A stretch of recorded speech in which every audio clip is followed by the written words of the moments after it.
Hi viewers, welcome back to my YouTube channel. இன்னைக்கு இந்த வீடியோவில் நம்ம என்ன பார்க்க போறோம்னா, உங்களுக்கே தெரியும் என்னோட யூடியூப் வரலாறுலயே என்னோட யூடியூப் சேனலை ஏத்துக்கிட்டு எனக்கு வந்துட்டு பேட்டி கொடுக்கறதுக்குன்னு ஒரு ஆள் வந்திருக்காருன்னா அது வந்துட்டு வேற யாரும் கிடையாது. நீங்களே பாக்குறீங்க, உங்களுக்கே நிறைய பேருக்கு தெரிஞ்சிருக்கும். தெரியாதவங்களுக்கு இன்ட்ரடியூஸ் பண்றேன். எங்க ஊர் கடையினுடையில ஒரு மிகப்பெரிய தொழிலதிபர், நம்ம ஆர்வலர், ஒரு சமூக போராளி இப்பெல்லாம் சொல்லியிருக்கான். பட் ஆக்சுவலா ஃப்ரெண்டுங்கிற ஒரே காரணத்துக்காண்டி எனக்கு பேட்டி கொடுக்க வந்திருக்கான். இதுவே நாங்க லாக்டவுனுக்கு அதுக்கு முன்னாடில இருந்துலாம் யோசிச்சு நான் எப்போ யூடியூப் சேனல் ஸ்டார்ட் பண்ணணும் அப்பதுல இருந்து இந்த ஒரு விஷயம் பண்ணணும்னு நினைச்சு இப்போ அவனுக்கு கல்யாணமே முடிஞ்சு அவனுக்கு குழந்தையே பிறக்கிற சமயத்துல தான் நாங்க வந்து இந்த வீடியோ பண்ண போறோம். So but welcome back to my YouTube channel. இன்னைக்கு இந்த வீடியோல நம்ம எதை பத்தி பார்க்க போறோம்னா, நம்ம சமுதாயத்துக்கு ஒரு பெரிய சீர்கேடு அப்படிங்கிற விஷயம்லாம் இல்லை. ஆனா நம்ம ஒரு ட்ரெண்டிங்கா போயிட்டு இருக்கிற ஒரு விஷயத்த வந்து நாங்களும் பேசி இந்த வீடியோ எப்படி ட்ரெண்ட் பண்ணணுங்கிறத தான் பேச போறோம். ஃபர்ஸ்ட் நம்ம கெஸ்ட்டை வெல்கம் பண்ணிடலாம். வாங்க பிரான்சிஸ், எப்படி இருக்கீங்க? வணக்கம். நல்லா இருக்கும். கொஞ்சம் ஃபேஸ் ஃபில்டர் போட்டா நல்லா இருக்கும். அது ஆப்ஷன்ஸ்லாம் இருக்கு, ஜூம்ல நீங்க போட்டுக்கலாம். நீங்க வந்துட்டு கீழே வந்துட்டு வீடியோ ஆப்ஷன்ஸ்ல போயிட்டு அதுல டச் மை அப்பியரன்ஸ் கொடுத்தீங்கன்னா கொஞ்சம் அப்படி க்ளோயிங் ஸ்கின் தெரியும். பட் நான் அது எதுவும் பண்ணல. அதுவும் தெரியாது, ஒண்ணும் தெரியாது, ஒண்ணுமே வரல. ஓகே, சோ இன்னைக்கு இந்த வீடியோல நம்ம எதை பத்தி பேச போறோம் நீங்களே சொல்லுங்க. Because it's your favourite topic to discuss. Favourite topic எனக்கு மட்டும் இல்லை, எல்லாத்துக்கும் ஃபேவரட் டாபிக் தான். சென்சேஷனலா போயிட்டு இருக்கு. சோ நீங்க தான் சொல்லணும். அவரை பத்தி சொல்லணும்னா இதை பார்த்தா உங்களுக்கு தெரிஞ்சிருக்குன்னு நினைக்கிறேன். கலைஞர் தெரிஞ்சிருக்கும். சொல்லுங்க. நம்ம வந்துட்டு இளையராஜா, அதாவது இளையராஜா சாரோட மியூசிக் வந்துட்டு இந்த உலக இளமையா இருந்தாதான் இளையராஜா. இப்ப அது பழைய ஆளு. அதனால எனக்கு வந்துட்டு ஆனந்த் பேர் வச்சிருக்காங்க. ஆனந்த் பேர் வச்சதுனால ஆனந்தமாவே இருக்கேன்னு சொல்ல முடியுமா? அதனால ஆனந்தன் பேர் வைக்க கூடாது. எப்படி கிடையாது, ஓவர் திங் ஆனந்த் அப்படின்னு பேர் வச்சுக்கணும், மாத்திக்கணும். அதே மாதிரி இப்போ இளையராஜா இல்ல, பழையராஜா. ஓ எஸ், ஹீஸ் இன்னும் மியூசிக் வைஸ்மே வந்துட்டு ரொம்ப ஓல்டா ஆயிட்டாங்க. பட் இது வந்துட்டு ஒரு விஷயத்த நம்ம கன்சிடர் பண்ணணும். இளையராஜா சாருக்கு வந்துட்டு நிறைய ஃபேன்ஸ் இருக்காங்க தமிழ்நாட்டுல, உலகத்துல, இந்தியா லெவல்ல. அக்கார்டிங் டு ஹிஸ் ஒப்பீனியன் இப்போ வந்துட்டு அவ்வளவு ஃபேன்ஸ் இருக்காங்களான்னு தெரியாது. நம்ம அப்பா தாத்தா எல்லாம் இருந்திருப்பாங்க. ஸோ அவங்க வந்துட்டு ஒரு பயங்கரமான நெகட்டிவ் கமெண்ட்ஸ் போடுறதுக்கு வாய்ப்பு இருக்கு நம்ம பேச போற கருத்துக்களை வச்சு. பட் நம்ம வந்துட்டு ஒரு ஆப்போனண்டா பிஹேவ் பண்ணிக்கலாம். ஏன்னா நம்ம வந்துட்டு ஒரு ரொம்ப வந்து ஜஸ்டிஃபைடா ஒரு யூடியூப் சேனல்ல பயாஸா நம்ம பேசக்கூடாது. ஸோ நம்ம நியாயமா பேசுறதுக்கு வந்து நம்ம முடிஞ்ச மட்டும் ட்ரை பண்ணுவோம். ஸோ இப்போ என்ன நடந்துட்டு இருக்குன்னா, தொடர்ந்து வந்துட்டு இளையராஜா அவங்களோட ஸ்டேஜ் அப்பியரன்ஸ்ல அவங்க பேசுறது, கான்செர்ட்ஸ்ல அவங்க பேசுறது, பேட்டிகள்ல பேசுறது, மீடியா பர்சன்ஸ் பேசுறதெல்லாம் வந்துட்டு it becomes very rude. So ரொம்ப ரொம்ப ரொம்ப வந்துட்டு ரூடா பேசிட்டு இருக்காங்க. தொடர்ந்து அது போயிட்டே இருக்கு. அண்ட் அது வந்துட்டு எல்லாருமே அட்ஜஸ்ட் பண்ணி போற மாதிரி தான் பெரிய பெரிய டைரக்டர்ஸ் எல்லாம் பேசுறாங்க. ஸோ அதை பத்தி உங்களோட கருத்துக்கள் என்ன? அது அவர் பெரிய மியூசிக் டைரக்டர், பெரிய ஆளுங்கிறதுனால யாருமே பேசுறது கிடையாது. எப்பவுமே உலகத்துல பெரிய ஆளுகளை பத்தி எதுவுமே நெகட்டிவா பேச மாட்டாங்க. அது இவர் வந்து ஒரு சினிமா இண்டஸ்ட்ரி இருக்கிறதுனால சினிமா இண்டஸ்ட்ரி இருக்கிறவங்க யாரும் சினிமா இண்டஸ்ட்ரி ட்ரை பண்ற உடனே மாதிரி ட்ரை பண்றவங்க யாருமே அதை பத்தி பேச மாட்டாங்க. பேசினா அங்க வாய்ப்பு கிடைக்காது. நீங்க வந்து பழையராஜாவை பத்தி நீங்க பேசிருக்கீங்க, அதனால உங்களுக்கு வாய்ப்பு கிடையாது அப்படின்னு சொல்றதுக்கு வாய்ப்பு இருக்கு. அண்ட் மோர் ஓவர் இப்போ சமீபத்துல ஒரு பேட்டி நானே பார்த்தேன். ராமராஜன் கரகாட்டக்காரன் மூவில நடிச்சிருப்பாங்கல்ல. ஸோ அவங்க பேட்டியில என்ன சொல்றாங்கன்னா, அவங்களுக்கு வந்து இளையராஜா சாருக்கு வந்து இந்த ஹார்மோனிய பெட்டி தான் உலகமே. ஸோ அவங்க எல்லாம் பெரிய மேதைகள் அப்படிதான் இருப்பாங்க அப்படிங்கிற மாதிரியான ஒரு பிம்பத்துக்கு கொண்டு வந்துடுறாங்க. அதாவது ஒரு பெரிய டைரக்டர், மியூசிக் டைரக்டர், ஸோ அவர் அப்படித்தான் இருப்பாருங்கிற மாதிரி சொல்றாங்க. அதை பத்தி நீங்க என்ன நினைக்கிறீங்க? மியூசிக் டைரக்டர் ஓகே தான், அவ்வளவு மியூசிக் போட்டிருக்காரு. இப்பவும் ரசிக்கக்கூடிய அளவுக்கு இந்த காலத்துலயும் அனைவரும் ரசிக்காங்க. ரீசெண்டா நான் கூட ஒரு பாட்டு போட்டேன், நல்லாதான் இருந்துச்சு. ரசிக்கிற மாதிரிதான் இருக்கு. ஆனா எனக்கு திறமை இருக்கு, அதனால நான் இப்படிதான் திமுறா பேசுவேன். நீ எனக்கு வாய்ப்பு வாங்கி தரியா, நீ எனக்கு சொல்லி தரியா, உனக்கு மியூசிக்கை பத்தி என்ன தெரியும், ஆச்சா பூச்சா அப்படின்னு சொல்றது வந்து ஏற்புடையதில்லை. எவ்வளவு பெரிய ஆளா இருந்தாலும் தன்னடக்கம் வேணும், இல்லைன்னா அடக்கம் பண்ணிடுவாங்க அப்படிங்கிற மாதிரிதான் தமிழ் சமூகம் இருக்கு. தன்னடக்கம் இல்லைன்னா அடக்கம் அப்படிங்கிறதுதான் இப்போதைக்கு இருக்கிற தமிழ் சமூகம். எஸ். ஆனா வந்துட்டு இப்போ எப்படின்னா, இப்போ ஒரு பெரிய இப்ப சிலவங்க என்ன சொல்றாங்கன்னா, இப்போ வந்துட்டு இவ்வளவு பெரிய சாதிச்சிருக்காங்க. அவங்க வந்துட்டு மேபி ஆஸ்கார் வின் பண்ணாம இருக்கலாம், பெரிய விருதுகள் வின் பண்ணாம இருந்திருக்கலாம். பட் வந்துட்டு அவ்வளவு சாதிச்சிருக்காங்க. 1000 2000 படம் ஆஸ்கார் விருது வாங்க ஏஆர் ரகுமான் வாங்கும் போது ஆஸ்கார் விருதுலாம் ஒரு விருதா அப்படிங்கிறாரு. ஆனா இதே அவரு வாங்கியிருக்காருன்னு, நான் ஆஸ்கார் விருது வாங்கியிருக்கேன்னு எல்லா ஸ்டேஜ்லயும் வந்து நான் 2 வாங்கியிருக்கேன்னு போய் காமிச்சிட்டு இருப்பாரு. அது வந்து ஒரு பொறாமையா தான் நான் பார்த்தேன். அவர் சொல்லும் போதே ஒரு பொறாமையின் வெளிப்பாடு அப்படிங்கிற மாதிரி அதை ஏஆர் ரஹ்மான் தன்னடக்கமா எவ்வளவு அழகா ஹேண்டில் பண்ணாருன்னு எல்லாத்துக்கும் தெரியும். எஸ். ஸோ அது வந்துட்டு உண்மையில அது அந்த இடத்துல நம்ம வந்துட்டு ஏஆர் ரஹ்மானுக்கு வந்துட்டு நம்ம குட்டோஸ் கிளாப்ஸ் கொடுத்துட்டே ஆகணும். ஏன்னா அதை வந்துட்டு யாருமே நம்மளை வந்துட்டு அப்படி இன்டிமிடேட் பண்ணும்போது நம்மளுக்கு கடுப்பாயில தான் நம்ம ரிப்ளை பண்ணுவோம். தட் டூ 2 ஆஸ்கார் கையில் இருக்கும்போது ஒருத்தர் சொல்லும்போது நம்மளுக்கு ஒரு ஈகோ அட்டாக் பண்ணும். அது வந்துட்டு ரொம்ப சூப்பரா ஹேண்டில் பண்ணியிருந்தாங்க. அண்ட் இப்போ வந்துட்டு இப்போ தலக்கணம் கூட இட்ஸ் ஓகேன்னு ஒரு பாயிண்ட்ல சொல்லலாம். ஏன்னா இவ்வளவு சாதிச்சிருக்காங்க, 8500 பாடல்கள் இசையமைச்சிருக்காங்க, இன்றும் பண்ணிட்டு இருக்காங்க. அப்படி இருக்கும்போது வந்துட்டு ஒரு ஒரு பெருமை இருக்கு, ஒரு தற்பெருமை இருக்குன்னா கூட ஒரு டு த எக்ஸ்டென்ட் தற்பெருமை நாட் கூல், பட் இருந்தாலும் ஒரு டு த எக்ஸ்டென்ட் அது ஓகேன்னு வச்சுக்கலாம். ஆனா வந்துட்டு நான் பெரியவன் நீ சின்னவங்கிற ஒரு ஆட்டிடியூட் எப்படி? அதாவது யாருக்குமே இருக்கக்கூடாது. சிலவங்க வந்து அப்படிதான் இருப்பாங்க, நான் வந்து பெரியவன், நீலாம் என்கிட்ட பேசலாமா, நீ என்னை பத்தி பேசுறது தகுதியே கிடையாது அப்படிங்கிற மாதிரிலாம் நிறைய பேர் பேசுவாங்க. அந்த மாதிரி அதே யார் மாதிரி எப்பவுமே நான் பெரிய டைரக்டர் அது வந்து கீழே அடியில போட்டுருங்க. இது வந்து எப்படியோ தான் எப்பவுமே நான் 8000 பாடல் அப்போ காம்படிஷன் கிடையாது, இவங்க மட்டும்தான் இருந்தாங்க. அத்தனை பாடல் ஒரு நாளைக்கு வந்து 5 அந்த டைம்ல வந்து 5-6 படங்களுக்கு இசையமைக்கிற வாய்ப்பு வந்து இளையராஜாக்கு தான் ஆச்சு, பழையராஜாக்கு தான் வந்துச்சு அப்படிங்கிற மாதிரிலாம் சொன்னாங்க. ஆனா அதே மாதிரி வந்து எப்பவுமே அந்த பெருமை இருக்கக்கூடாதுங்கிறது தான் உண்மை. அண்ட் இப்போ வந்துட்டு அவங்க அந்த காலத்துல பெருமையா இருந்தது கூட அக்செப்டட். ஏன்னா வந்துட்டு அவங்களுக்கு சொன்ன மாதிரி வேற காம்படிஷனே இல்ல, இருந்தவங்களும் ரொம்ப கம்மியான பேர், அவங்களோட பாடல்கள் அவ்வளவு பெரிய ஹிட் ஆகல. லக்கிலி வந்துட்டு இளையராஜா சாருக்கு வந்துட்டு வேற லெவல் ஒரு ஹிட் இருந்திருக்கு. அண்ட் அவங்க வந்துட்டு இப்போ வந்துட்டு எல்லாத்தையும் வந்துட்டு காப்பி கேட் பண்றாங்க. இப்போ 96 மூவில வந்துட்டு இளையராஜா சாரோட மியூசிக்ஸ்ல அந்த நிறைய பாடல்களை யூஸ் பண்ணியிருந்தாங்க. யூஸ் பண்ணதுக்கு வந்துட்டு அவங்க வந்து லாயல்ட்டி கேட்டிருந்தாங்க, அதெல்லாம் ஓகே. அவங்க என்ன ஒரு வார்த்தை விட்டுருந்தாங்கன்னா, என்னோட பாடல்களை யூஸ் பண்ணி அவங்க பாடல்களுக்கு போடுறவங்க தனக்கு இசையமைக்க தெரியல, ஆண்மை இல்லாத தனத்தை காட்டுது அப்படின்னு ஒரு ஸ்டேட்மெண்ட் விட்டுருந்தாங்க. ஏன்னா அவங்களோட பாடல்களை பிகாஸ் அவங்க யூஸ் பண்ணிட்டாங்கிறதுக்கு. வேற இங்க பாத்துட்டீங்கன்னா இளையராஜா சாரோட எத்தனையோ ஹிட்டான பாடல்கள் வந்துட்டு ஏதோ இங்கிலீஷ் மூவில இருந்து ஹிந்தி மூவில இருந்து காப்பி பண்ணப்பட்டது நம்ம சோசியல் மீடியால வள வந்துட்டு தான் இருக்கு. சோ அதை பத்தி என்ன சொல்றீங்க? இது வந்து ஒரு கிளாஸ், இந்த கிளாஸ் வந்து நான் தான் வடிவமைச்சிருக்கேன், நான் தான் டிசைன் பண்ணிருக்கேன், நான் தான் இவ்வளவு பளபளப்பா பாலிஷ் பண்ணிருக்கேன். ஓகேவா? அதை நான் வந்து இப்போ உங்ககிட்ட வச்சுட்டேன். அப்போ நீங்க காஃபி குடிக்கும் போதெல்லாம் நீங்க அதை காசு கொடுத்து வாங்கிட்டீங்க, 10 ரூபா கொடுத்து வாங்கிட்டீங்கன்னா இது உங்களுக்கு சொந்தமானது. அதனால நீங்க இந்த இதுல வந்து குடிக்கும் போதெல்லாம் என்ன நினைக்கணும், பிரான்சிஸ் செஞ்ச கப்பு டிசைன் பண்ணது பாலிஷ் பண்ணதுன்னு சொல்லி குடிக்கணும். அதனால நான் என்ன சொல்றேன், ஆனந்த் வந்து இதை பத்தி நினைக்காம குடிச்சான்னா அவன் ஆண்மை இல்லாதவன், அவனுக்கு திறமை இல்ல, அவனுக்கு கிளாஸ் செய்யறதுக்கு கூட வக்கு இல்ல அப்படின்னு சொன்னா ஏத்துக்க முடியாது இல்ல. அதே மாதிரிதான் எல்லா ப்ராடக்டும் அப்படிதான். அதை நம்ம ஒரு பொருளை நம்ம வித்துட்டோம் அப்படின்னா அதோட நம்மள எதுவும் முடிஞ்சு போச்சு, அதுக்கான கிரெடிட் எடுத்துக்கலாம். நான் வந்து இது அழகா டிசைன் பண்ணிருக்கேன், அழகா பண்ணிருக்கேன் அப்படின்னு யாராவது சொன்னாங்கன்னா சந்தோஷப்பட்டுக்கலாம். ஆனா வித்துட்டோம் அப்படிங்கிறது அதுக்கப்புறம் பேசக்கூடாது. தயாரிப்பாளருக்கு தான் அந்த காப்பி ரைட், எனக்கு தான் சொந்தம். அந்த மஞ்சுமல் பாய்ஸ்ல கூட நீங்க என்கிட்ட பர்மிஷன் வாங்கல அப்படிங்கிற மாதிரி கூட சொல்லியிருக்காங்க. இது வந்து ஒரு எப்படி சொல்ற, பழையராஜாக்கு அறிவு பழசு அப்படிங்கிற மாதிரிதான் இருக்கு.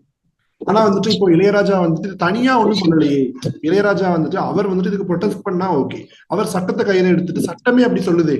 நீங்க சொல்றது எல்லாமே ரைட், தயாரிப்பாளர்கிட்ட படத்தை வித்துட்டாங்க, பாட்டை வித்துட்டாங்க. பட் வந்துட்டு தயாரிப்பாளர் சட்டம் என்ன சொல்லுதுன்னா அந்த மியூசிக் டைரக்டருக்கு அதுல பங்கு இருக்குன்னு சொல்றாங்களே. பங்கு எதுலையுமே கிடையாது, அவங்க என்னன்னு சொல்லணும். அதே மாதிரி அந்த கிளாஸ்ல பாதி எனக்கு பாதி உனக்குன்னா அது சரிப்பட்டு வராது. அதே மாதிரி எதுலையுமே பங்கு இருக்காது. ஸோ கவர்மெண்ட் என்ன சொல்றாங்கன்னா வந்துட்டு மியூசிக் டைரக்டருக்கு தான் ரைட்ஸ் இருக்கு, because he's the creator of the மியூசிக்ங்கிறதுனால அவருக்கு தான் வந்து அந்த ரைட்ஸ் இருக்குன்னு கவர்மெண்டே சொல்றதுனாலதான் அவர் லாயல்ட்டி சட்டப்பூர்வமா கேட்கிறாரு. அது மூலியமா ப்ரொடியூசர்ஸும் கொடுக்குறாங்க. ஸோ ஒய் ப்ரொடியூசர்ஸ் வந்துட்டு இதுக்கு வந்துட்டு சண்டையே போடலை. ஏன்னா ஒரு பொருள் நீங்க சொல்ற ஒரு டம்ளர் நான் வாங்கிட்டேன்னா அந்த டம்ளருக்கு ஓனர் நான் தான். Though you are creating, you are designing it, அது வந்து பிரச்சனையே கிடையாது. நீங்க வந்து டிசைன் பண்ணதே எனக்கு விற்கிறதுக்கு தான். ஆனா வந்துட்டு அதை நான் வாங்கினதுக்கு பிறகு அதுக்கு ஓனர் நான் தான். ஒரு கார் வாங்குறோம், காரோட டிசைனர் தான் அதுக்கு வந்துட்டு ஓனர்னு சொன்னா அதை ஏத்துக்க முடியுமா? நான் கார் ஓட்டுற நேரம்லாம் அவர் வந்துட்டு அதுக்கு இது பண்ண முடியுமா? நம்ம ஏத்துக்க முடியாது. பட் சட்டமே அப்படி இருக்குதே. அண்ட் இன்னொரு விஷயம் என்னன்னா, மியூசிக் ஒரு பாட்டுங்கிறது வந்துட்டு வெறும் ஒருத்தர் இளையராஜா மட்டுமே வாசிச்சு இளையராஜாவே பாடிட்டு இருக்காரா என்ன? இப்போ வந்துட்டு பேர் தெரியல, ஃபாரின்ல நிறைய ஆல்பம் சாங்ஸ் பண்றவங்க, ஜஸ்டின் பீபர், ஷக்கீரா, இவங்கெல்லாம் வந்து என்ன பண்றாங்க, அவங்களே மியூசிக் டைரக்ட் பண்ணி அவங்களே பாடி அவங்களே அதை கான்செப்ட் பண்றாங்க. அப்பனா ஃபுல் ரைட்ஸ் வந்துட்டு அவங்களுக்கு தான், ஏன்னா அது சோலா பண்றாங்க தனியா. ஆனா மியூசிக் டைரக்ட் இந்த விஷயத்துல வந்துட்டு இளையராஜா மியூசிக் கம்போஸ் பண்றாரு, அது நிறைய ட்ரம்ஸ் பிளேயர் வந்து வாசிக்காங்க, நிறைய கிட்டாரிஸ்ட், நிறைய வயலினிஸ்ட் எல்லாம் வராங்க, அது போக சிங்கர்ஸ் வந்துட்டு பாடுறாங்க. அதுக்கு வந்துட்டு ஒரு ஆடியோ கம்பெனி அதை வாங்கிருது. ஸோ நம்ம வந்துட்டு ஒரு விஷயத்த பண்ணி நம்ம இன்னொருத்தட்ட கொடுத்துட்டோம், கொடுத்ததுக்கு பிறகு அதுல நம்ம எப்படி நம்ம அதை உரிமை கொண்டாட முடியும்? அது எப்படின்னா, ஒரு சாப்பாடு வைக்கும், சாப்பாட்டு இதுல உப்பு இருக்கிற மாதிரிதான் இசை. எஸ். அதோட வேர்ட்ஸ் வரிகள் தான் முக்கியம். உப்பு வந்துட்டு எப்படி இசைங்கிறது சாப்பாட்டுல உப்பு ரொம்ப மாதிரி தான். முக்கியமோ அதே மாதிரி அப்போ இசையும் முக்கியம். நீ உப்புக்கே இத்திகோண்டு ஒரு சாப்பாடுல கொஞ்சம் தான் வைப்பாங்க உப்பு. அதை ஏன் கம்பேர் பண்றாங்கன்னா, எவ்வளவு சாப்பாடா இருந்தாலும் உப்பு இருக்கிற அளவுக்கு தான் இசை. எஸ். அந்த சாப்பாடு அந்த வரி மியூட் ஆயிட்டு. அதுல இருக்கிற வரிகள் அர்த்தங்கள் முக்கியம் சொல்றாங்களா, அதே மாதிரி அப்ப நீ உப்புக்கே எவ்வளவு சண்டை போடுறான்னா, அப்ப அதுல இருக்கிற சாப்பாடு வரிகளை எழுதினவங்க, பாட்டு படிச்சவங்க, அழகான வாய்ஸ்ல நீ எவ்வளவு அழகா மியூசிக் போட்டாலும் வாய்ஸ் நல்லா இல்லைன்னா முடிஞ்சு போச்சு. கண்டிப்பா.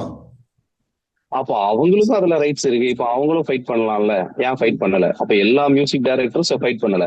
இந்த பழைய ராஜாக்கு மட்டும் ஃபைட் வருதுன்னா அது ஒரு தன்னால பொறுத்து கொள்ள முடியல. மத்த மியூசிக் டைரக்டர் எல்லாம் நல்லா வந்துட்டு இருக்காங்க. அப்படிங்க நம்மளுக்கு வயசாயிடுச்சு, நம்மளால அந்த டெக்னாலஜி கொண்டு வர முடியலங்கிற ஒரு வைத்தறிச்சல் அப்படி எல்லாம் பண்றாரோ. அப்ப எல்லா மியூசிக் டைரக்டரும் இதை காப்பி ரைட்டுக்கு ப்ராப்ளம் பண்ணலாம்ல, ஏன் இவர் மட்டும் திரும்ப திரும்ப திரும்ப அதே பண்ணிக்கிட்டு இருக்காரு? பழைய ராஜாக்கு இதே வேலையா போச்சு. எஸ். ஏன்னா இப்போ சமீபத்துல பல படங்கள்ல பாத்தீங்கன்னா பழைய பாடல்களை யூஸ் பண்றாங்க. தட் இஸ் மெஜாரிட்டி ஆஃப் அதுல இருக்கிறது வந்துட்டு இளையராஜா பாடல்கள் தான். ஆனா ஏஆர் ரஹ்மான் பாடல்கள் யூஸ் பண்றாங்க, ஜிவி பிரகாஷ் பாடல்கள் யூஸ் பண்றாங்க. ஆனா அவங்க எல்லாம் இந்த காப்பிரைட் விஷயம் பக்கத்துக்கே வரல. ஏன்னா அவங்களுக்கு புரியுது, ஒரு தார்மீகமா என்னன்னா சட்டம் அப்படி இருந்தா கூட ஒரு தார்மீகமா என்னன்னா நம்ம ஒரு பொருளை வித்துட்டதுக்கு அப்புறம் அவங்க என்னமோ பண்றாங்க, நம்மளால 4 பேர் பயலம் நடந்தா இட்ஸ் ஓகேங்கிற மாதிரி தான். மஞ்சுமல் பாய்ஸ் எல்லாம் ஒரு சின்ன ப்ரொடக்ஷன்ல தயாரிச்ச ஒரு படம். அந்த படத்தை வந்துட்டு அதுல காப்பிரைட்ஸ் பெரிய ஹிட் ஆயிட்டு, பெரிய ஹிட்னா என்ன அர்த்தம், ஒரு 4 கோடியில தயாரிச்ச ஒரு படம் 50 கோடி வசூலிச்சிருக்கும். பெரிய சக்சஸ். இப்போ இதுதான் இது பெரிய சக்சஸ் தான். பட் வந்துட்டு ஒரு பெரிய இப்ப கூலி படத்துக்கு கேட்டிருக்காங்க, ரஜினிகாந்த் படத்துக்கு. ரஜினிகாந்த் படம் வந்துட்டு உருவான விதமே ஒரு 100 கோடியில தயாரிச்சிருப்பாங்க, அது ஒரு 1000 கோடிக்கு விற்பனை ஆகும். அப்படிங்கிற படத்துல கேட்டா கூட இட்ஸ் ஓகே. மஞ்சுமல் பாய்ஸ் எல்லாருமே புது ஆக்டர்ஸ், அவங்களுக்கு வந்து 4 கோடியோ 1 கோடிக்கோ தான் படம் எடுத்திருப்பாங்க. அது 50 கோடிக்கு விற்கிறதுங்கும் போது அவங்களுக்கு ஒரு பெரிய லாபம். அதை வச்சு அவங்க அடுத்தடுத்த படங்கள் எடுத்து சாதிக்கணும்னு நினைப்பாங்க. அப்படி வர்ற யங்ஸ்டர்ஸ்க்கு ஒரு வழி விடலாமே. அப்ப இவங்க காப்பிரைட் கேட்கிற படங்கள்லாம் பாத்தீங்கன்னா நல்ல கலெக்ஷன் ஆன படம். மஞ்சுமல் பாய்ஸ் நல்ல கலெக்ஷன். அண்ட் அதுல இன்னொரு கோல் நாங்க கண்டுபிடிச்சேன். என்னன்னா இந்த படங்கள்லாம் ஃபர்ஸ்ட் ரிலீஸ் ஆகும்போது மஞ்சுமல் பாய்ஸ் ரிலீஸ் ஆகும்போதே கண்மணி அன்போடு காதலன் பாடலோட தான் ரிலீஸ் ஆயிருக்கு. சோ மஞ்சுமல் பாய்ஸ்க்கு ஒரு பெரிய கீ பாயிண்ட் அந்த பாடலை வச்சு, அந்த குணா குகையை வச்சுதான். அதான் பெரிய பில்லர், அதுதான் மெயின்.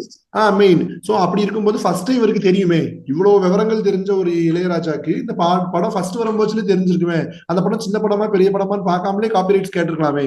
அது நல்லா ஓடுறதுக்கு பிறகுதான் கேட்கிறாரு. இப்ப கூலி படத்துல ஏன் கேட்கறாரு? கூலி ஒரு trailer it self hit. So அந்த ட்ரெய்லருக்கே நிறைய வசூல் வந்திருக்கும். சோ அந்த அது போக படம் இப்பவே விற்பனை ஆரம்பிச்சிருக்கும், அதனால இப்பவே பங்கு கேட்போம் அப்படிங்கிறதுல. அப்போ இதுல மெயின் என்னன்னா மனித மேட்டர். நீங்க ஏதாவது ஒரு படம் நல்லா ஓடலன்னா அதுல போய் நாங்க காப்பிரைட் கேட்க மாட்டோம், நீங்க எனக்கு பதில் சொல்லணும், உங்க மேல கேஸ் எதுவுமே போட மாட்டேன். நல்லா கலெக்ஷன் ஆயிடுச்சுன்னா நீங்க எனக்கு ஒரு சில கோடிகளை தந்தீங்கன்னா வச்சுக்கோங்க அப்படிங்கிற மாதிரிதான். அப்ப கலெக்ஷன் மனிதா மேட்ரு. இதுல உனக்கு இசையோ என்னோட ஈகோ அதெல்லாம் நெக்ஸ்ட். மணி தந்தீங்கன்னா நீங்க எந்தனாலும் பண்ணிக்கலாம் அப்படிங்கிற மாதிரிதான் அவர் யோசிக்காரு பழைய ராஜா. இப்போ கூட பாத்துட்டீங்கன்னா இப்ப இளையராஜாக்கு எக்கச்சக்க ஃபேன்ஸ் இருக்காங்க. அவங்க எல்லாம் வந்துட்டு கீழே நம்மளுக்கு கமெண்ட் பண்ணுவாங்க, உங்களுக்கு என்ன தெரியும், இப்படி தெரியும் அப்படி தெரியும் கமெண்ட் பண்ணுவாங்க. நான் என்ன சொல்றேன்னா, இப்ப இளையராஜா சாருக்கு வந்துட்டு நீங்க எல்லாரும் ஃபேனா இருக்கிறதே அவங்க மியூசிக்காக தான். ஒருத்தர் வந்துட்டு திறமையா இருக்காரு, அவர் பர்சனல் ஆட்டிடியூட நீங்க பாக்காதீங்க, இசையை மட்டும் பாருங்கன்னு சொல்லி. அவருடைய அவர் ஒரு தனிப்பட்ட மனிதன், அவனுக்கு ஒரு கேரக்டர், அதுக்காக எல்லாம் யாரும் ஃபேன்ஸ் இருந்த மாதிரி எனக்கு தெரியல. இல்ல கண்டிப்பா இல்ல. ஆனா வந்துட்டு இல்ல, இப்போ நான் சில கமெண்ட்ஸ் பார்த்தேன், there are positive comments for Ilaiyaraaja saying that Ilaiyaraaja பண்றது ரைட் தான் அப்படிங்கிற மாதிரி. ஆனா நான் என்ன சொல்ல வரேன்னா, இளையராஜா வந்து அவ்வளவு பெரிய மியூசிக் டைரக்டர், அவ்வளவு அமேசிங்கான மியூசிக் போட்டிருக்காரு. அப்படி கரெக்ட்னு சொல்றவங்களும் ரியல் லைஃப்ல இவரை பழைய ராஜாவோட கேரக்டர் ஒத்து போறவங்களா தான் இருப்பாங்க. நான் இப்ப இது பண்ணிருக்கேன், அதனால எனக்கு காப்பிரைட் இருக்கிறது மாதிரி வேணும் ஒத்துதான். இப்போ ட்விட்டர் இருக்கு, ட்விட்டர் எல்லாம் ப்ரோக்ராம் பண்ணி வச்சிருக்காரு ஒருத்தர். அத எலான் மஸ்க் வாங்கியாச்சு, காசு கொடுத்து டோட்டலா வாங்கியாச்சு. எக்ஸ் தளம் அப்படின்னு வாங்கியாச்சு. இப்போ அந்த ட்விட்டரோட ஓனர் இல்ல, நான் இத்தனை வருஷம் மெயின்டைன் பண்ணி இவ்வளவு ஃபாலோவர்ஸ் இவ்வளவு ஆக்டிவான பீப்புள் இதுல வச்சிருக்கேன், அதனால எனக்கும் அதுல பங்கு இருக்கு அப்படின்னு கேட்டா அது எந்த விதத்துல நியாயமே கிடையாது. நான் காசு கொடுத்துட்டேன், அது என்னுடைய பொருள், நான் அதை உடைப்பேன், இல்ல நான் மிதிப்பேன், தூக்கி போட்டு சாத்துவேன், அதை கேட்கறதுக்கு யாருக்கும் ரைட்ஸ் கிடையாது. யாருனாலும் அதை யூஸ் பண்ணலாங்கிறத தயாரிப்பாளர் தான் சொல்லணும். காசு கொடுத்து வாங்கினவன் உனக்கு சம்பளம் கொடுத்தாச்சு, நீ செஞ்ச வேலைக்கு சம்பளம் கொடுத்தாச்சு. ஆனா இதை பொங்கிட்டு வர்ற ஃபேன்ஸ்க்குலாம் நான் என்ன சொல்றேன்னா, அவருடைய கேரக்டரை பத்தி மட்டுமே பேசுறேன். அவருடைய இசை எது விதத்திலயும் நான் குறை சொல்லல, அவர் இசை நல்லாதான் இருக்கு. அவரு ஒர்க்கர்ஸ் எல்லாம் பத்தி, வேற மியூசிக் டைரக்டர் எல்லாம் பத்தி பேசுறது வந்து குறைவா பேசுறாரு. அது ஒரு கேரக்டர். உனக்கு பாட்டு தெரியும். ஆனா விஜய் ஆண்டோனி வந்து என்ன சொல்றாருன்னா, இப்ப இது ஒண்ணு இருக்கு, இது வந்து ஒரு OnePlus இத வந்து இப்படி தட்டி இப்படி தட்டிக்கிட்டு ஒரு பாட்டு ரிலீக்ஸ் நம்மளே போட்டோம்னா 5 நிமிஷத்துல நம்மளே பாட்டு தயாரிச்சிடலாம், அப்படி யாருனாலும் இசையமைப்பாளர் ஆகலாம் அப்படிங்கிற மாதிரி சொல்றேன். ஃபர்ஸ்ட் ஸ்டெப் எடுத்து வைக்கிறோம். அப்ப நம்ம இதை திரும்ப திரும்ப பண்ணிட்டே இருந்தோம்னா மியூசிக் டைரக்டர் ஆயிடலாம் அப்படின்னு விஜய் ஆண்டனி மோட்டிவேஷன் பண்றாரு. ஒரு மியூசிக்கே தெரியல, ஐடியாவே இல்லாதவங்களுக்கு ஹெல்ப் பண்றாரு. ஆனா நீ என்ன பண்ற, உனக்கு மியூசிக் பத்தி தெரியுமா அப்படின்னு பார்த்திபனை பத்தி கேட்கறது. அப்ப நம்ம இவரு இவங்கெல்லாம் பெரிய பழையராஜ பெரிய ஆளு, நம்ம இவங்க முன்னாடி நம்ம மியூசிக்கை பத்தி யோசிக்க கூடாது, நம்ம வேலையை தான் நம்ம செய்யணும் அப்படிங்கிற மாதிரிதான் அவருடைய கேரக்டர் அப்படிதான் இருக்கும், அவருடைய தாட் எல்லாம் அப்படிதான் இருக்கும். இல்ல இப்ப எனக்கு வந்துட்டு இப்ப நீங்க சமீபமா சொன்ன ஒரு சில வார்த்தைகள் எனக்கு ஒரு மாற்று கருத்து இருக்கு. என்னன்னா வந்துட்டு இசை வந்துட்டு எல்லாரும் கத்துக்கணும், அண்ட் மோர் ஓவர் இசை வந்துட்டு ஒரு பாமரன் கூட ஈஸியா அவனுக்கு வந்துச்சுன்னா பண்ணலாம் அப்படிங்கிற மாதிரி. ஏன்னா it is a born skill, நம்ம பிறக்கும் போதே இருக்கிற ஒரு ஸ்கில், அதை நான் ஒத்துக்கிறேன். ஆனா என்னன்னா இப்ப நம்ம வந்துட்டு இளையராஜாவோட ஒரு பர்சனல் கேரக்டரை பத்தி நம்ம யாரும் பேசல.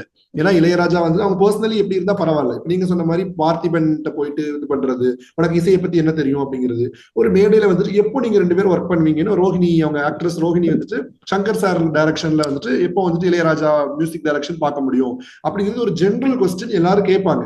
நீங்க 2 பேரும் எப்போ வந்துட்டு ஒரு இப்ப நம்ம ஏன்ட்ட வந்து என்ன கேட்பாங்க, நீங்களும் இவங்களும் எப்போ ரீல் போஸ்ட் பண்ணுவீங்க கேட்பாங்க தானே. இப்ப நம்ம 2 பேரும் ரீல்ஸ் பிடிச்ச நிறைய பேர் நம்ம ஊர்ல இருக்காங்க.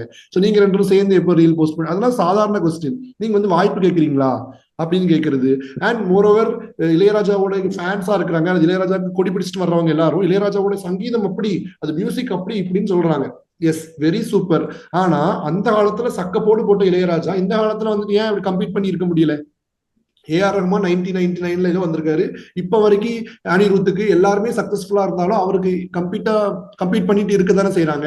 ஆனா இளையராஜா இப்போ கடந்த 10-15 கொடுத்த பாடல்கள் வச்சுதான் இதாகுது.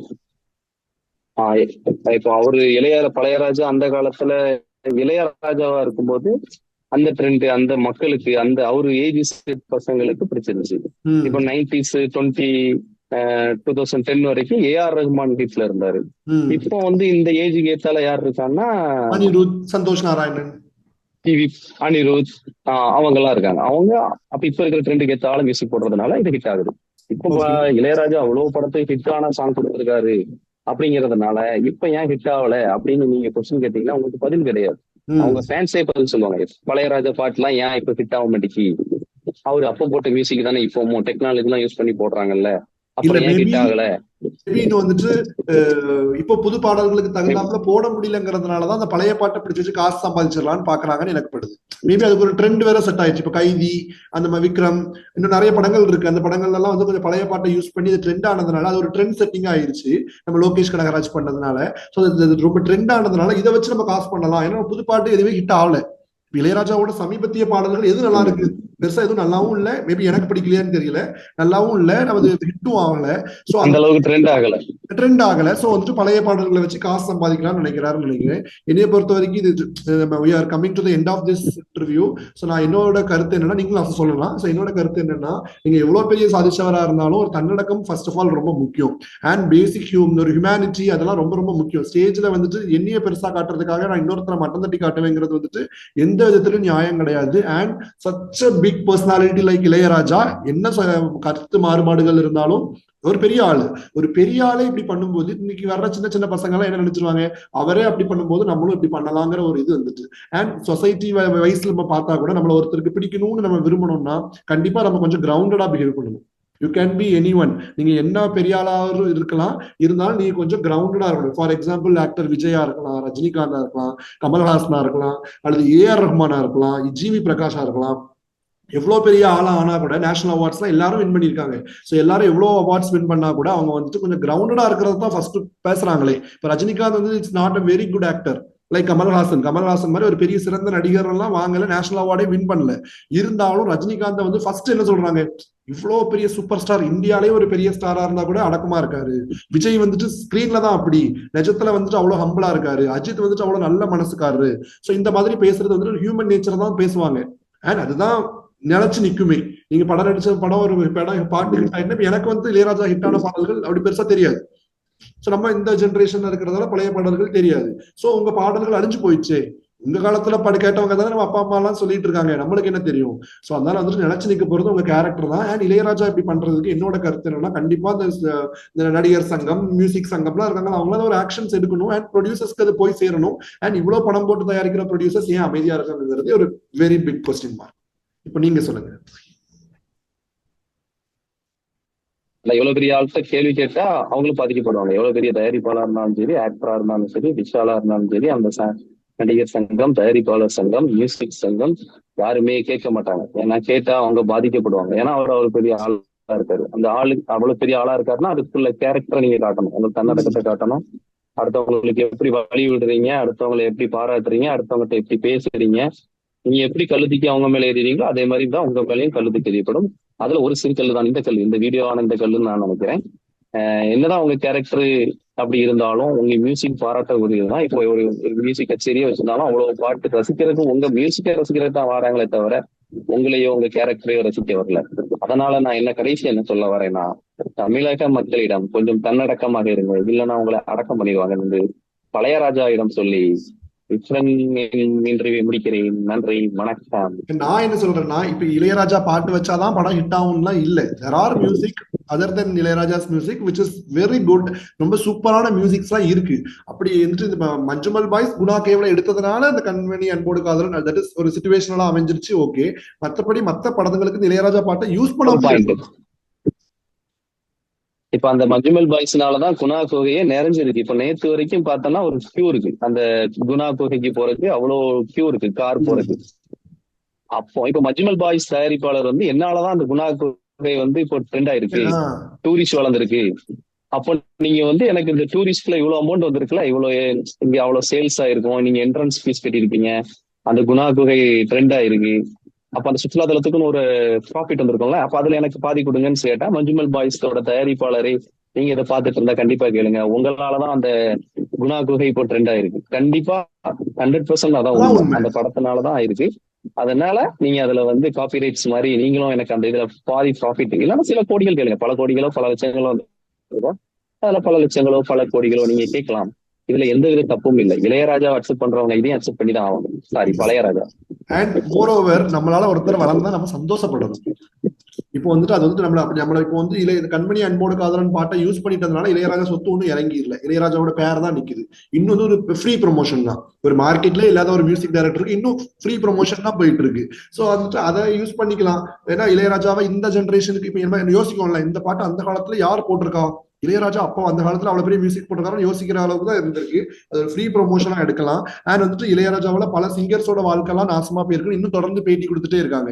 ஸோ அதெல்லாம் வந்துட்டு ஸ்டாப் பண்றதுக்கு ஐ திங்க் இளையராஜாக்கே இப்ப எப்படி வந்துட்டு ஒரு சின்மயிக்கு, ஒரு சுசித்ராக்கு, ஒரு வடிவேலுக்கு எல்லாம் வந்து ரெட் பிளாக் கொடுத்தாங்களோ, இளையராஜாவுக்கும் ஒரு ரெட் பிளாக் கொடுத்து இளையராஜா மியூசிக்கே வேண்டாம் அப்படிங்கிற மாதிரி ஒரு முடிவு எடுத்து, மத்த மியூசிக் நல்லா இருக்கு, எம்எஸ்வி மியூசிக் இருக்கு, பழைய காலத்துல எத்தனையோ பேர் இருக்கு, இந்த ஆஸ்கார் மேடையில இளையராஜா சொன்ன எத்தனையோ மியூசிக் டைரக்டர்ஸ் இருக்காங்க. இப்ப இளையராஜா, அனிருத், ஜிவி பிரகாஷ் எல்லாருமே வந்து நல்ல நல்ல மியூசிக் பண்றாங்க. சோ அதெல்லாமே பண்ணலாமே. அண்ட் இன்னொருத்தரை பார்த்து மியூசிக் பழையராஜாக்கு சிறந்த செருப்படி பதிலடி கொடுக்கறதுக்கு வந்து ஒரே ஆள் யாருன்னா வைரமுத்து தான். Yes, I love that. அவரை மாதிரி பதிலடி யாராலையும் கொடுக்க முடியாது. எம்எஸ்வியை விட சிறந்த ஒரு மியூசிக் டைரக்டர் யாரும் இல்லை என்பதில் மாற்று கருத்து இல்லை அப்படின்னு சொன்னாங்க. மாற்று கருத்து இல்லைன்னு சொல்லுவாரு. ஸோ ஐ ஹோப் இதோட நம்ம வந்து நிறைய பேசலாம். இளையராஜாவை பத்தி எனக்கு நிறைய கோபங்கள் இருக்கு. அண்ட் அவங்க ஃபேன்ஸ் எல்லாம் சொல்லுவாங்க, அது கொஞ்சம் தான் கமெண்ட் பண்றாங்க பாசிட்டிவ் கமெண்ட்ஸ், நிறைய நெகட்டிவ் கமெண்ட்ஸ் தான் இருக்கு. அந்த பாசிட்டிவ் கமெண்ட்ஸ் அவங்க பேசுறத பார்த்தா ரொம்ப கிரிஞ்சா இருக்கு. ஏன்னா பேசிக்கலி அவர் ஒரு பூமர், இளையராஜா ஒரு பூமர், இளையராஜாவோட ஃபேன்ஸும் பூமரா இருக்காங்க. அதனாலதான் வந்துட்டு ஒரு பூமர் கமெண்ட்ஸா வருது. அண்ட் பூமருங்கிற வார்த்தை நான் தப்பா சொல்லல, நல்ல பூமர்ஸ் எல்லாம் இருக்காங்க. இது வந்து ரொம்ப கிரிஞ்சு பூமர் அப்படி சொல்லிக்கலாம். அந்த கிரிஞ்சும் பூமரும் கொலாபரேட் பண்ணி வச்சுக்கல ஒரு பூமர் தான். ஏன்னா நீ வந்து சந்தோஷமா இருக்க, என்னைய வச்சு நீ கூடாது, அதுல எனக்கு பங்கத்தா. இது வந்து ஒரு வக்கரத்தனத்தை தான் எனக்கு காட்டுது. இதுக்கு வந்து எனக்கு கரெக்டான வேர்டு தெரியல சொல்றதுக்கு. இது ஒரு மனிதாபிமானமற்ற செயல். அண்ட் வந்துட்டு இந்த ஸ்டேஜ்ல ரோஹிணி மேம், பார்த்திபன் இவங்க எல்லாம் வந்துட்டு அவமானப்படுத்துறதுங்கிறது வந்துட்டு கண்டிப்பா ஒரு ஸ்டாப் பண்ண வேண்டிய விஷயம். நீங்க யாரா இருந்தாலும் ஸ்டேஜ்ல அது இத்தனை கோடி மக்கள் பாக்குற ஒரு மீடியா முன்னாடி பண்றது வந்துட்டு ரொம்ப கேவலமான உங்க குணத்தை காட்டுது. சோ அதுதான் இந்த வீடியோல நான் சொல்ல விரும்புறது. என்னோட உங்களோட பொன்னான நேரங்களை வந்துட்டு எங்களுக்காக செலவிட்டதுல ரொம்ப மகிழ்ச்சி பிரான்சிஸ். நாங்க வந்துட்டு எங்களோட யூடியூப் சேனல் நிறைய உங்களை மாதிரி சிறப்பு விருந்தினர்கள் வந்துட்டு பேட்டி கொடுக்கணும்னு விரும்புறேன். உங்களோட அதிர்ஷ்டத்துல எனக்கு நிறைய பேர் பேட்டி கொடுப்பாங்க. நிறைய சிறப்பு விருந்தினர்கள் எல்லாம் வரமாட்டாங்க. நான் வந்து சிறப்பு விருந்தினரே நானா மட்டும் தான் இருப்பேன் இந்த யூடியூபுக்கு இன்டர்வியூ எடுக்கிறதுக்கு. வேற யாரும் தயாரா இருக்க மாட்டாங்கன்னு நம்புறேன். ஓகே, நீங்க மட்டுமே வந்தா சோ அதனால இந்த வீடியோ உங்களுக்கு பிடிச்சிருக்கும் நம்புறேன். கண்டிப்பாக உங்களை இந்த வீடியோ நல்லா லைக் போய் நிறைய கமெண்ட்ஸ் வந்து பாசிட்டிவா ஏதாவது ரிவ்யூ வந்தா கண்டிப்பா இதை தொடர்வோம் என்று வாக்குறுதி கொடுக்கிறேன். லைக் வருதோ ஷேர் வருதோ இது யாராவது போய் ஸ்டாப் பண்ணுங்க பாய். எனக்கு பின்னாடி அழைப்புகள் வருகிறது. ஓகே, சோ தேங்க்ஸ் ஃபார் வாட்சிங் திஸ் வீடியோ. இந்த வீடியோ பிடிச்சிருந்துச்சுன்னா லைக் பண்ணுங்க, ஷேர் பண்ணுங்க, மறக்காம கமெண்ட் பண்ணுங்க, subscribe to my YouTube channel, bell button click பண்ண மறக்காதீங்க. இன்னொரு பேட்டியில இதே மாதிரி நம்ம மீட் பண்றதுக்கு நம்ம எல்லாரும் காத்திருக்கோம். அது வரைக்கும் உங்களோட விடைபெறுது நான் உங்க ஆனந்த். நீங்க? நன்றி.